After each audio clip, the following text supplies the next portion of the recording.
નમસ્કાર વિદ્યાર્થી મિત્રો, ફરી પાછું એક વખત આપનું હું સ્વાગત કરું છું.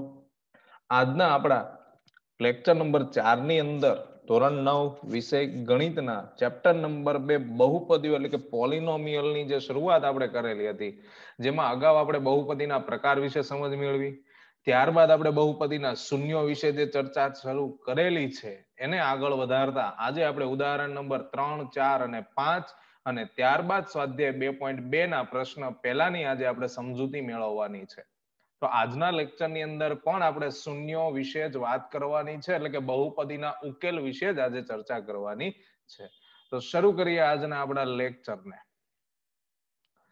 તો ઉદાહરણ નંબર 3 ની અંદર આપણને કહેવામાં આવ્યું છે, ચકાસો કે -2 અને 2 બહુપદી x+2 ના શૂન્યો છે કે નહીં.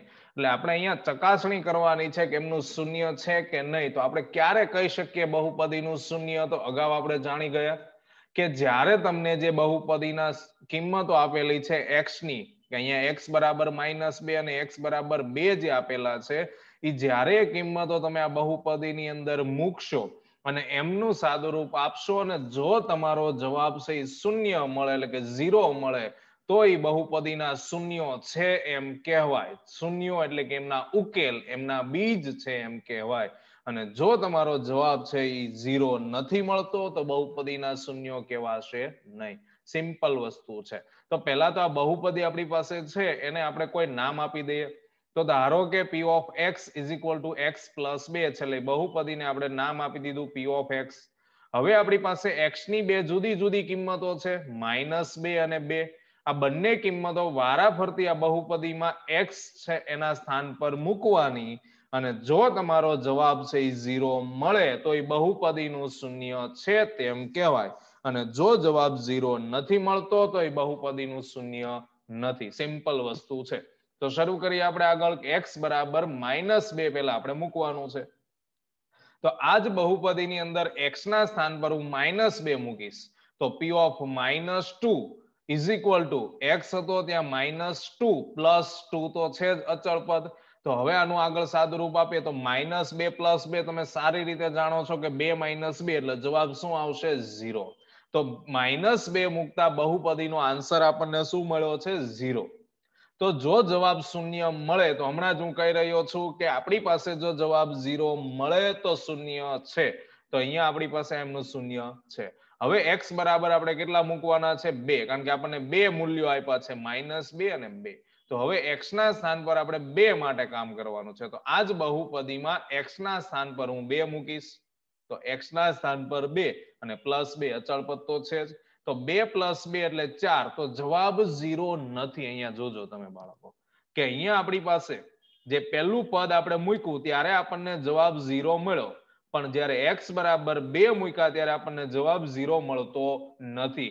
તો અહીંયા આપણને એક જ પ્રશ્નની અંદર બંને વસ્તુ શીખવા મળે છે બાળકો, કે જ્યારે જવાબ 0 મળે ત્યારે શું થાય અને જવાબ 0 ન મળે ત્યારે શું થાય. તો બંનેના જવાબ આપણે લખીએ કે આપણી પાસે પેલા x બરાબર -2 આપણે મૂક્યું ત્યારે જવાબ 0 મળ્યો એટલે બહુપદીનું શૂન્ય છે.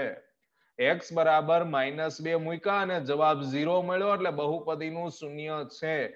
પણ જ્યારે x બરાબર 2 મૂકવામાં આવ્યા ત્યારે બહુપદીનું મૂલ્ય છે એ તમને 4 મળ્યું, 0 નહીં.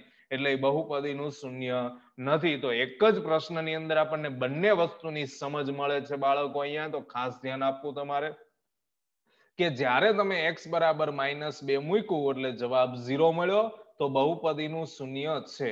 પછી x બરાબર તમે 2 મૂક્યા તો તમારા બહુપદીનું મૂલ્ય 4 મળ્યું એટલે બહુપદીનું શૂન્ય નથી. તો આ બહુપદીના શૂન્ય છે કે નહીં એની કેવી રીતે ચકાસણી કરવી એની સંપૂર્ણ માહિતી આની અંદર તમને મળી જાય છે. હવે ત્યાર પછી આપણે નેક્સ્ટ ઉદાહરણ નંબર 4 તરફ આગળ વધીએ. તો બહુપદી p of x બરાબર 2x + 1 ના શૂન્ય મેળવવાના કીધા છે. શું મેળવવાનું કીધું છે બાળકો? શૂન્ય. તો આપણી પાસે 3 અલગ અલગ પદ્ધતિના પ્રશ્નો આપણે જોયા કે અગાઉ જે ઉદાહરણ શીખ્યા એની અંદર બહુપદીના મૂલ્ય ગોતતા શીખ્યા.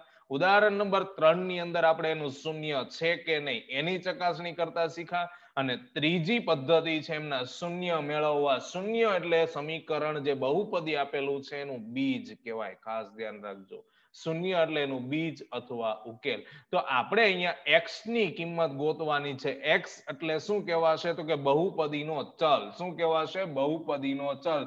તો ટૂંકમાં જો તમને સમજાવું કે બહુપદીનું શૂન્ય મેળવવું એટલે ચલની કિંમત ગોતવી.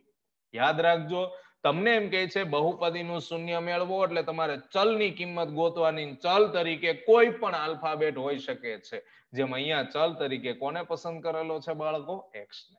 તો શરૂ કરીએ આપણે બહુપદીના શૂન્યો કેવી રીતે ગોતવા. તો પહેલા સૌ પ્રથમ તો આ બહુપદીને મારે સમીકરણના સ્વરૂપમાં લઈ જવું પડે તો હું એમનું શૂન્ય ગોતી શકું. ફરીથી સાંભળજો ખાસ કે અહીંયા મને બહુપદી આપેલી છે, એને પહેલા મારે સમીકરણના સ્વરૂપમાં લઈ જવું પડે તો હું એમના શૂન્ય ગોતી શકું. તો સમીકરણના સ્વરૂપમાં ને બહુપદીમાં શું ફરક આવે બાળકો? તો એ પણ આપણે અગાઉ ભણી ચૂક્યા છે, કદાચ તમને ન યાદ હોય તો ફરી સાંભળજો કે બહુપદી છે p of x, q of x, g of x આવી રીતે દર્શાવવામાં આવે છે. જ્યારે સમીકરણ હોય તો ઈ જે બહુપદી છે એના બરાબર 0 લખાયેલું હોય છે. ખાસ સાંભળજો, એના બરાબર શું લખાયેલું હોય છે? 0. તો એ સમીકરણ કહેવાય. જેમ કે અહીંયા હું સમજાવું છું તમને કે ધારો કે p of x બરાબર આપણે 0 લઈ લીધું. p of x બરાબર શું લઈ લીધું? 0. તો p of x એટલે શું મારી પાસે છે? 2x plus 1. તો હું p of x બરાબર 2x plus 1 મૂકી દઈશ તો એના બરાબર 0. તો તમે જોવો છો અહીંયા મને 2x plus 1 બરાબર 0 મળ્યું. તો આને હવે હું સમીકરણ કહી શકું, બહુપદી ન કહી શકું. એટલે યાદ રાખજો બાળકો, બહુપદી અને સમીકરણ વચ્ચે શું તફાવત છે? તો બહુપદી હંમેશા આવી રીતે દર્શાવાતી હોય છે. p of x હોય, g of x હોય, q of x હોય, r of x હોય, s of x હોય, કોઈ પણ હોઈ શકે. પણ ટૂંકમાં બહુપદી આ સ્વરૂપમાં હોય છે. જ્યારે સમીકરણ છે એના બરાબર 0 લખાતું હોય એટલે એ સમીકરણ કહેવાય. શું કહેવાય છે? સમીકરણ. બાકી એમાં કોઈ વધારે પડતો તફાવત જોવા મળતો નથી. તો હવે અહીંયા શું કરવાનું? તો સિમ્પલ વસ્તુ કે તમારી પાસે જે ચલ છે એને તમારે સૂત્રનો કર્તા બનાવવાનો છે. તો અહીંયા મારી પાસે ચલ તરીકે x છે. કોણ છે? x. તો હું x ને સૂત્રનો કર્તા બનાવીશ. તો જો હું x ને સૂત્રનો કર્તા બનાવું તો શું થાય? તો મને બહુપદીના શૂન્યો મળે. તો શું કરવાનું? તો કે પહેલા તો પ્લસ માઇનસ થી જે પદ જોડાયેલું છે એને બરાબરની બીજી બાજુ લઈ જવાનું અને ત્યારબાદ ગુણાકાર ભાગાકાર વાળા પદનું કામ કરવાનું. આ સાદુરૂપની એકદમ સિમ્પલ મેથડ છે, મગજમાં યાદ રાખવી કે જ્યારે પણ તમે કોઈ પણ ચલ ને કોઈ પણ પદને સૂત્રનો કર્તા બનાવવા માંગો છો ત્યારે તમારી પાસે પેલા પ્લસ માઇનસ વાળા પદ છે એને બરાબરની બીજી બાજુ લઈ જશો. એટલે કે અહીંયા મારી પાસે આ +1 છે એને હું બરાબરની બીજી બાજુ લઈ જઈશ તો મને શું મળશે? -1 થશે. એટલે યાદ રાખજો, પહેલા મારે પ્લસ માઇનસ વાળા પદને ત્યાંથી દૂર કરવા પડે. તો માટે 2x બરાબર -1. હવે મારે ખાલી x ની જ કિંમત જોઈએ છે. તો આ 2 છે એ x સાથે ગુણાકારથી જોડાયેલો છે. 2x એટલે એનો અર્થ થાય 2 ગુણ્યા x. એટલે ગુણાકારના ચિહ્નથી 2 જોડાયેલો છે તો એ 2 ને હું બરાબરની બીજી બાજુ જ્યારે લઈ જાઉં ત્યારે એ ગુણાકાર હોય તો ભાગાકાર થાય ને ભાગાકાર હોય તો ગુણાકાર થાય. સાદુ રૂપનો સિમ્પલ નિયમ તમને બધાને ખ્યાલ જ હોય છે. તો x ને સૂત્રનો કર્તા બનાવીશ એટલે 2 છે એ -1 ના છેદમાં જતું રહેશે. એટલે x બરાબર મને મળ્યું -1 ના છેદમાં 2. તો આ મને અહીંયા ચલની કિંમત મળી ગઈ છે. કોની કિંમત મળી ગઈ છે? ચલની. અને ચલની કિંમત જે મળે છે એને બહુપદીનું શૂન્ય કહેવાય. શું કહેવાય છે? બહુપદીનું શૂન્ય. ખાસ યાદ રાખજો કે જે પણ ચલની કિંમત તમને મળે છે ને બહુપદીનું શૂન્ય કહેવામાં આવે છે. તેથી આપેલ બહુપદીનું શૂન્ય -1 ના છેદમાં 2 થાય. તો અહીંયા 3 અલગ અલગ પદ્ધતિ વિશે આપણે સમજ મેળવી છે આ ભાગની અંદર. કે ઉદાહરણ નંબર 2 ની અંદર એટલે અગાઉના લેક્ચરમાં જે ઉદાહરણ નંબર 2 સમજ્યા એની અંદર આપણે શું કર્યું હતું બાળકો? તો એની અંદર આપણે બહુપદીનું મૂલ્ય ગોતતા શીખ્યા. એટલે x ની જે કિંમત આપેલી બહુપદીમાં મૂકીને જે જવાબ આવતો એ બહુપદીનું મૂલ્ય હતું. ઉદાહરણ નંબર 3 ની અંદર આપણે એમના શૂન્ય છે કે નહીં એની ચકાસણી કરતા શીખ્યા કે જો જવાબ 0 આવે તો શૂન્ય છે, નથી આવતો તો શૂન્ય નથી. અને ચોથા ઉદાહરણની અંદર આપણે શૂન્ય મેળવતા શીખા. શું મેળવતા? શૂન્ય. એટલા માટે યાદ રાખવાનું કે શૂન્ય જ્યારે જ્યારે ગોતવાનો થાય ત્યારે બહુપદીને સૌપ્રથમ તમારે સમીકરણમાં લઈ જવા પડે. એટલે એના બરાબર 0 લખવાનું અને ત્યારબાદ જે ચલ છે એને સૂત્રનો કરતા બનાવવાનો. આ સુરેખ બહુપદી માટે લાગુ પડે. આ કેવી બહુપદી છે બાળકો? સુરેખ બહુપદી. બાકીની બહુપદીઓ માટે એમના અલગ અલગ નિયમો હોય છે બીજ મેળવવાના, પણ સુરેખ બહુપદી માટેનો આ નિયમ છે. તો ત્યાર પછી આગળ વધીએ આપણે ઉદાહરણ નંબર 5 ની અંદર. તો ઉદાહરણ નંબર 5 ની અંદર કીધું ચકાસો કે 2 અને 0 એ બહુપદી x² - 2x ના શૂન્ય છે. તો આપણને ચકાસણી કરવાની કીધી છે શૂન્ય છે કે નહીં એમ. તો તમને હમણાં જ સમજીએ આપણે ત્રીજા ઉદાહરણની અંદર સેમ એના જ જેવું ઉદાહરણ છે કે x ના સ્થાન પર પહેલા 2 મૂકવાનો અને પછી 0 મૂકવાનો. પહેલા x ના સ્થાન પર એટલે બંને જગ્યાએ 2 મૂકીશ અને જો જવાબ 0 આવશે તો શૂન્ય છે અને જો નહીં આવે તો શૂન્ય નથી. સિમ્પલ વાક્ય મગજમાં રાખી દેવાનું કે x ની કિંમત બહુપદીમાં મૂકવાની, જો જવાબ 0 આવે તો શૂન્ય છે, ન આવે તો શૂન્ય નથી. તો x બરાબર પહેલા મારે કેટલા મૂકવાના છે? 2. તો p of x મેં ધારી લીધું બહુપદીને એક નામ આપી દીધું x² - 2x. હવે x ના સ્થાન પર હું 2 મૂકીશ. તો અહીંયા x નો વર્ગ હતો એટલે 2 નો વર્ગ થઈ ગયો, -2x હતો તો -2 ગુણ્યા 2. 2 નો વર્ગ 4 ને -2 દુ 4. તો 4 - 4 એટલે જવાબ શું આવશે? 0. તો ચાલો પહેલો આન્સર તો 0 આવી ગયો એટલે બહુપદીનું શૂન્ય છે. હવે x બરાબર મારે 0 લેવાનું. તો જ્યાં મને x દેખાય ત્યાં હું 0 મૂકી દઈશ. તો p of 0 બરાબર x નો વર્ગ એટલે 0 નો વર્ગ -2x એટલે 2 ગુણ્યા 0. 0 નો વર્ગ 0 અને 2 ગુણ્યા 0 તો 0 - 0 એટલે આન્સર આવશે 0. તો બંનેની કિંમત મૂકતા મને જવાબ જોશો તમે અહીંયા શૂન્ય મળે છે કે પહેલા x બરાબર 2 મેં મૂક્યું તો મારો આન્સર 0 છે. p of 2 બરાબર 0. પછી x બરાબર મેં 0 મૂક્યું તો મારો આન્સર છે 0. એટલે મને બંનેની કિંમતમાં જવાબ શું મળે છે? 0. તો એનો અર્થ એવો થશે કે આપેલા બંને શૂન્ય છે એ બહુપદીના શૂન્ય છે. તો આથી x બરાબર 2 અને 0 એ આપેલ બહુપદીના શૂન્યો છે. તો આ તો આપણે અગાઉ સમજી ગયા એટલે સિમ્પલ વસ્તુ છે. એક જ હજી એકવાર તમને સમજાવું છું, કહું છું કે જે પણ કિંમત તમે મૂકો છો બહુપદીની અંદર અને જો જવાબ 0 આવે તો શૂન્ય છે, ન આવે તો નથી. હવે આગળ વધીએ આપણે. તો સ્વાધ્યાય 2.2 એનો પ્રશ્ન પહેલો આજે આપણે સમજવાનો છે, જેમાં x ની નીચેની કિંમતો માટે 5x - 4x² + 3 બહુપદીનું મૂલ્ય ગોતવાનું છે. તો બહુપદીનું મૂલ્ય આપણે ઉદાહરણ નંબર 2 ની અંદર સમજ્યા કે જે પણ x ની કિંમત આપેલી હોય એને બહુપદીમાં મૂકી અને જે પણ જવાબ આવે એ બહુપદીનું મૂલ્ય ગણાય છે. તો x ની જુદી જુદી કિંમતો આપણને આપેલી છે, આપણે મૂકતું જવાનું છે.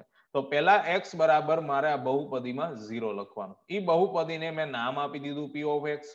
હવે x ના સ્થાન પર હું શું મૂકી દઉં છું? 0. તો બરાબર 5 ગુણ્યા 0 -0 નો વર્ગ +3 અચળ પદ છે.